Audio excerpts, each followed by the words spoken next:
Voilà, bonjour à tous et merci beaucoup d'être encore sur notre chaîne. Merci beaucoup de venir nombreux, de vous abonner et surtout de vouloir partager à tout moment nos réflexions. Je vous dis toujours que cette chaîne, c'est une chaîne d'analyse et non une chaîne politique. C'est une chaîne d'intelligence et non une chaîne politique.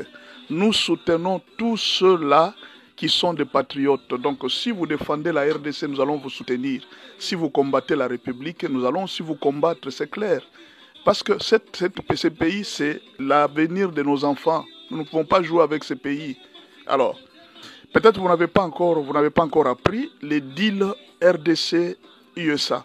Nous vous donnons juste un résumé de ce qui sera signé. Si un jour vous apprenez que le deal est signé, voici ce qu'à peu près peut être le deal en question. Alors, dans ce deal, il y a les investissements publics, c'est-à-dire le gouvernement américain va investir 200 milliards.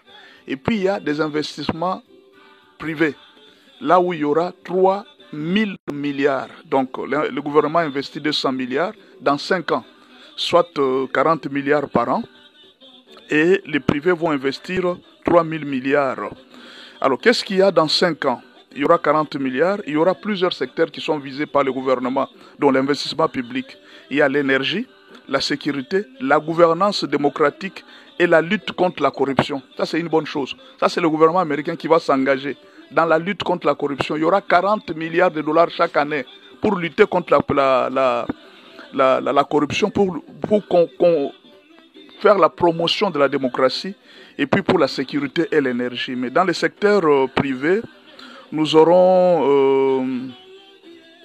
dans le secteur, on va faire des infrastructures, la santé et les autres, comme vous savez, construire des écoles. Et bon, évidemment, dans tout ça, c'est la RDC qui va gagner. Mais malheureusement, il y a certains Congolais qui sont en train de parler de bradage des minéraux. Les Rwandais viennent de nous piller pendant 30 ans. Personne n'a crié bradage des minéraux. Vous ne verrez jamais les panafricanistes dire que les Rwandais a bradé les minéraux ou bien pillé les minéraux de la RDC. Personne n'en parle.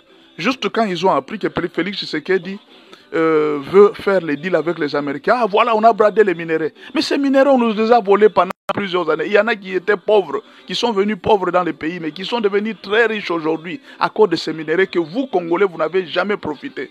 Mais là, vous voulez vous lever pour dire que non, nous allons faire une pétition contre le bradage des minéraux. Contre le bradage des minéraux. Qui veut brader les minéraux? On vous donne la paix et on vous donne des emplois et vous dites que nous bradage des minéraux. Et vous voulez qu'on laisse le Rwanda continuer à piller. Non, aimez quand même votre pays, aimez même vos enfants, même si vous êtes égoïste, aimez votre descendance qui va rester après vous. Ne soyez pas égoïste, pensez à votre avenir.